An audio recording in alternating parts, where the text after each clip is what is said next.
I got diagnosed in 2014 with something called undifferentiated connective tissue disease. But basically, I just live with the flu. Still do. We've tried everything. That year, when it first came, it was just like unbearable. And I just became bedridden. But I needed a way to process. And I don't know. It's so cool how things work. I was able to build a home studio literally weeks before I couldn't keep going. Like weeks before. It's bizarre, the timing.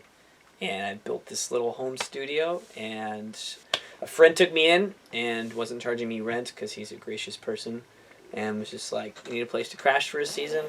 You can crash here. And then when I got sick, I was like, hey man, I'm definitely not going to work or be able to contribute in any conceivable way. And he's like, that's okay. Yeah, he was a phenomenal friend. And so I just, stayed in his guest bedroom and built this little home studio there and just started learning how to produce. I got Logic. Ron Kent told me about Logic, so I should download Logic. So I ended up getting Logic and so the keyboard. While you were sick, you were just doing music constantly. Yeah, if I wasn't, because I couldn't really walk. And so I would spend 5 hours in front of the TV being miserable. And then I would just have to go and just sit in front of that keyboard and I would just play. Even to this day, still not a great pianist, not a great keyboard player, but it was more about just playing. It was more about just the therapy of it. The therapy of music, yeah. That's what it was. And, and listening, I ended up, in that first year, as I processed my pain, I wrote 5 albums. And to me, it's a reminder of just how far I really have come. Listening to some of these songs, and there's just so much heart in some of those songs. Sure. Because those songs got me through a lot. And I always joke that, I ended up giving that keyboard away. I'm a big fan of, this isn't meant to sound pretentious because I'm nothing cool or special. But anytime I get a new instrument, I give away my old one. I just give it away. Because I'm like, this has brought so much life to me. What I hope for is just that it would give life to someone else. So, I remember one of the first things, I think it was the Got It, Need It, was recording an album. They were going to be it was either them or maybe it was Shiz. It was one of those projects John was working on. And I remember one of my first sessions, sitting in on was it a mixing session of one of those albums. I just remember just being this heavy rocks project of some kind, and just and I feel like it was Got It, Need It, 'cause I feel like Goody was there.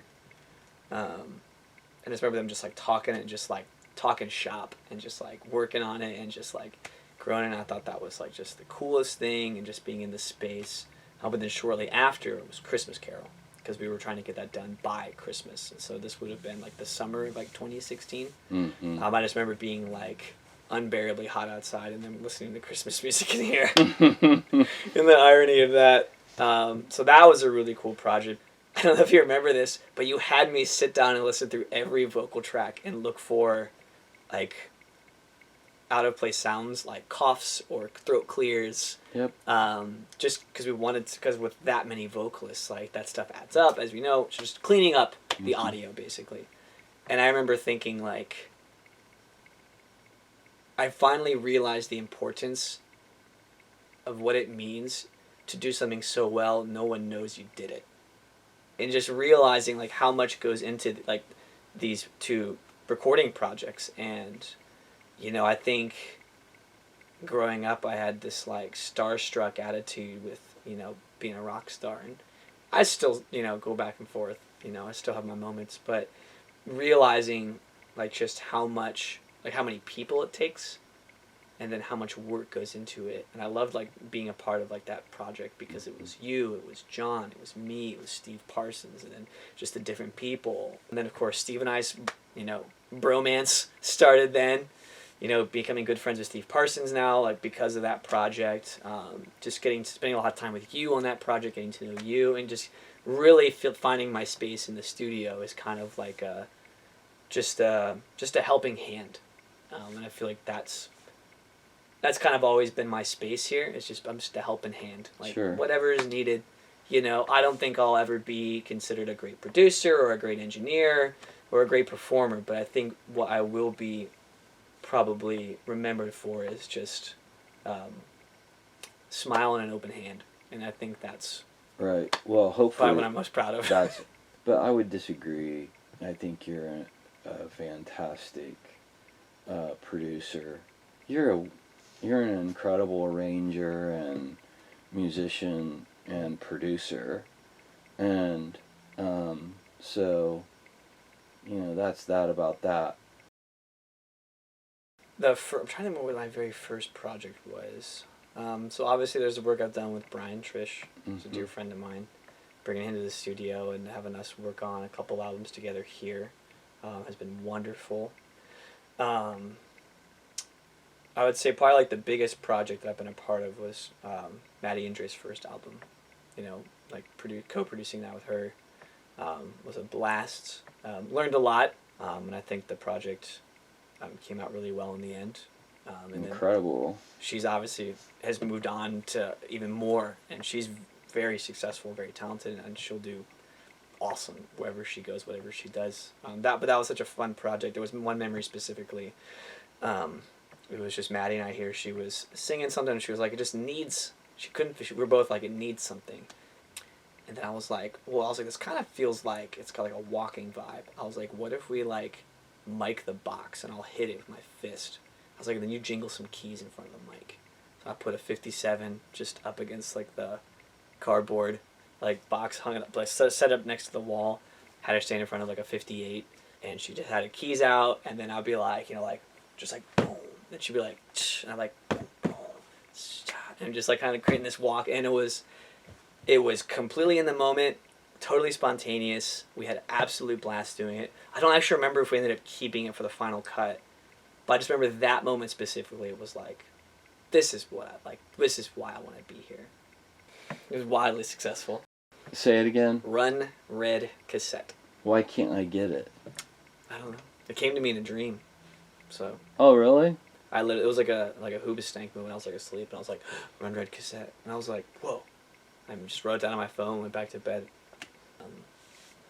Yeah, so Run Red cassette was a turning point for me musically. I've been doing all these other stuff under my own name, but it just wasn't quite like where it was. And I feel like I started writing music that felt like, all right, like these are songs. The previous stuff was thoughts. They were journal entries. These were songs. And so I started kind of collecting these songs and kind of seeing like a theme of just kind of going through a year of my life.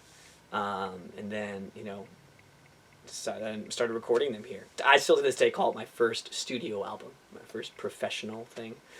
And like looking back, it was kind of rushed. At the time, I was thinking I was going to move to Nashville and be a rock star. And I remember that.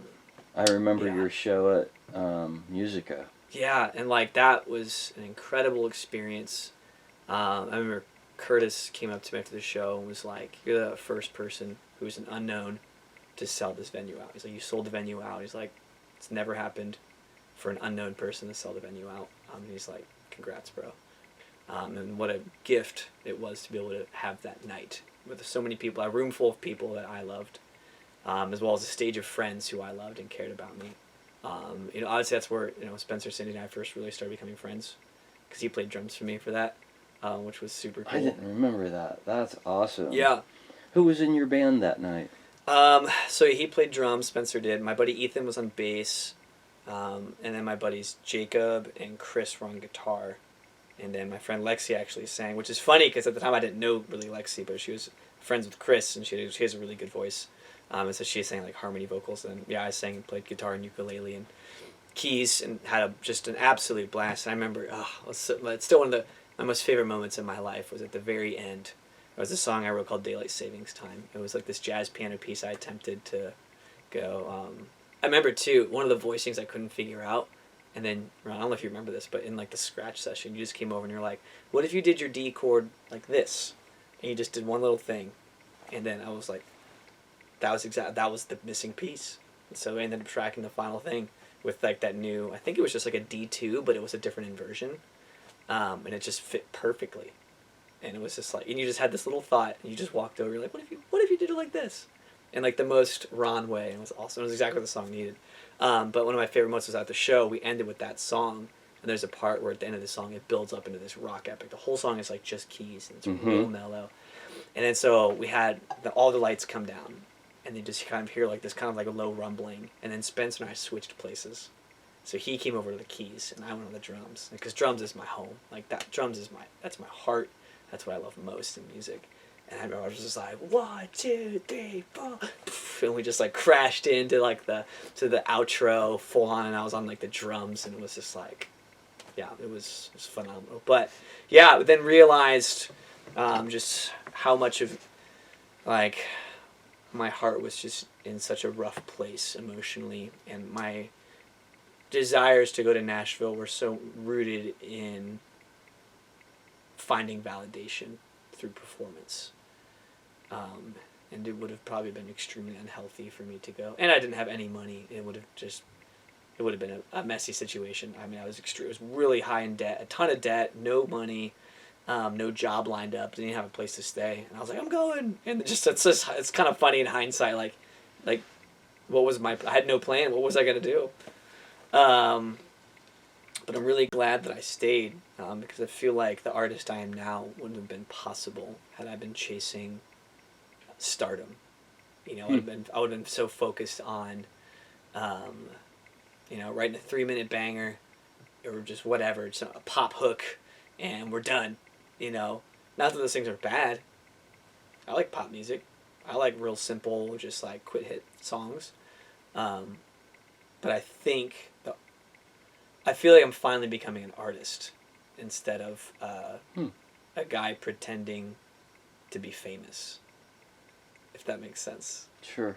And so I feel like, I think I learned to actually fall in love with music for what it was, instead of seeing it as a stepping stone to validation. And I think you asked me one of the bigger songs earlier this year, like, what would you say has been like your greatest takeaway so far? And I would say, and I can't remember how exactly I worded it, but it was basically along the lines of writing simply because I want to. Like writing without some overarching goal. Like, I'm just writing because I want to write. I want to express my feelings. I want to tell stories. And like the EP, the second Run Rec Cassette EP I'm working on right now, it's just it's a series of stories that aren't mine. Like, they're my stories, but through the lens of other people. It's through a couple across 50 years of their life. And I feel like I wouldn't have, I feel like I wouldn't have been able to come to this place where I'm writing these kinds of songs, had that been the path I had taken. I could be wrong. I mean, it's classic hypotheticals, right? Like, who could possibly know what would have happened? No one knows. I don't know. But I would say staying here, staying a part of Realgrey, this community, connecting here, learning from the artists that come through here. I mean, my gosh, Ron, like, the best and most talented people come through these doors. And with humble spirits and humble hearts, share their stories, and it's just a constant encouragement, constant inspiration. I like Leave Bring Your Song or Leave Us Do Your Session so many times, and being like, I just want to keep writing. I just want to keep writing. Good. Yeah. So released Drummer Cassette, and been doing other things. I have a side project called Skyway Lights, which is the electronic project. It'd be if Post Malone and Al City wrote an album together. I jokingly call it sad white boy music. I feel like Run Rec Cassette is... Yeah, exactly. Like, Run Rec Cassette for me is like this indie storyteller project. I just tell stories to help me understand my own story. It tends to be kind of indie acoustic rock, very much in the vein of like Reliant K meets Rocket to the Moon. But then Skyway Lights, like I said, is kind of like Post Malone meets Al City. It's a bit more dark. It's a bit more moody and broody. But it really was a place where I honed my production skills. Almost everything is in a box, and specifically my voice is auto-tuned, so I wanted everything to be completely digital. Whereas Run Rec Cassette, almost everything is analog. Like, initially, real instruments, real sounds, real effects, real sound effects. Skyway Lights for me was, I wanted something just totally different. And so it's completely digital. Like, there's no analog sounds at all. Everything's digitized. And I love the disparity between the two projects, and that's why I felt they had to be two separate. Because some people were like, "Why would you have two separate projects?" You know, and I get that's probably confusing and maybe a little pretentious, but it's just like it just felt so drastically different, and my heart was different. I feel like in a lot of ways of just like Skyway Lights is a place I'm just like putting my feelings out there, pretty openly, and just like connecting my head to my heart. Right? I call it melancholy pop, because it's for me like true healing begins when we start to open up. And Skyway Lights for me is where I'm being very open and honest and just sharing hurt and just processing that. Whereas I feel like Run Cassette, it definitely is a place processing emotion and feelings, but there's more of like a specific narrative where, you know, like it's not quite as, I don't know if the word obvious. I don't think my songs are obvious, but I don't know. I don't know how to describe it other than the fact that Skyway Lights is just, it's just more clearly, obviously me processing like my emotions, whereas Run Red Cassette is more of like I want to tell you a good story. I guess.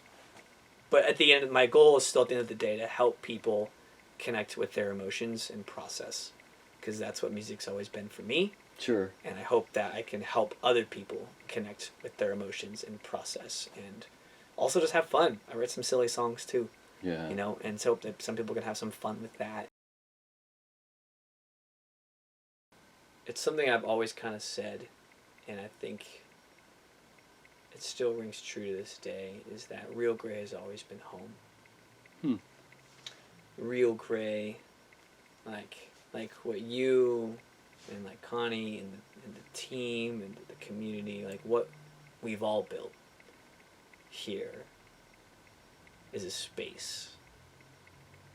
And for me, I've had a hard time in my life finding space that's safe and accepting. I've always been an oddball. Proud of it now, you know. But I didn't realize that there were others like me until I found out about this place, until Ron Kent brought me on that fateful day. And even though I was still the oddball among oddballs, there has been a sense of real peace that I've felt at Realgrey. And I think for me, Realgrey Realgrey is a haven of rest for a starving artist. You know, like, because not only can you come here and remember that you matter, because we all do, and I think sometimes we just forget. Not only can you come here and remember, but then you can get a damn good recording out of it. You know, and there's not a lot of places, Ron, that can do both. And there's always room to grow, I know. But I think something we've consistently done is that we have served the song and the artist equally. And so I feel like Realgrey has found this beautiful, like, middle ground of, like, you can come here and connect with people, but then you can also connect with quality and get a product that you're proud of. And I think that's a rare thing. And this isn't like, and I'm sure some of it's my own fault and just processing through that. I think I've really struggled to find people to do music with who share the same vision and heart. I've obviously produced some albums here with people. I've had friends who do music and, you know, have come in, but I've been in this community for probably 8 years. And I've never really been in a band. I've never really written songs with other artists here. I've never really, again, I'm sure a lot of that's on me. But I think the line I've always wanted to cross, and have just some reason I've never been able to, was to be in a band, and write with a group of people who have the same vision and heart. And to be honest, Ron, it's really, I don't know why that's been so hard for me to do. I don't know why I haven't been able to have people that I can, and anytime, and the only common denominator is me, so it must be something I'm doing. But every time I meet with people to kind of write, it just kind of fizzles out, or they don't hit me back up, or life just happens, you know. So I don't know. I don't know what it is about me or what I'm doing that doesn't seem to be conducive for other people.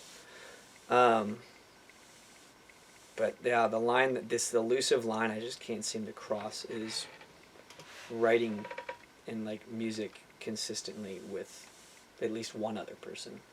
I've helped other people write their songs, but other people have helped me write mine.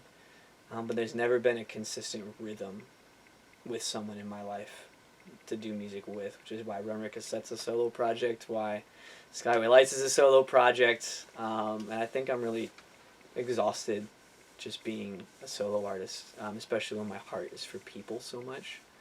And again, like I said, I'm sure this is all on me in some, and I just don't understand. To me, sorry, I'll get a little emotional. The struggle is just trying to figure out what am I doing that's inhibiting that collaboration. Like, is there something that I'm doing that's coming off weird that's not allowing people to enter that space? Is there fear that maybe I'm putting walls up whenever something's happening? Or I don't know, but even just this summer, there was 2 artists specifically reached out to connect with and work with, and it just didn't work out, just fell through. And there's been people who have come to me, but it's like we're just on such different planes of, where we're at when it comes to making music, and Sure. there's an importance with that, right? Like, like you gotta operate with someone who kind of is in the same space. It's about the hang. Yeah, and I think some people, and maybe a part of it is I've always kind of been the oddball, and I just haven't found my group of oddballs yet, maybe. And I don't know what that looks like, and this isn't like a, woe is me. There's no pity party here. Don't feel bad for me. Like I'm gonna figure it out. But my heart from the 4-year-old Jesse banging around the drums, the heart was always like, I want to be in a band, and I don't know how that's gonna work or when that'll happen or what that looks like, but the line I've never been able to cross is to start like a band with people that I love and who love and like, or just even respect mutually and have a desire to be creative together. And that's not a knock on a single person. There's not and like I said, I'm sure it's something about that I've done, or maybe messages I'm communicating, or my own pride or selfishness or something. But I just really hope before it's too late that I can cross that line of just like being in a band and just getting to experience that. Even if it's just for a season.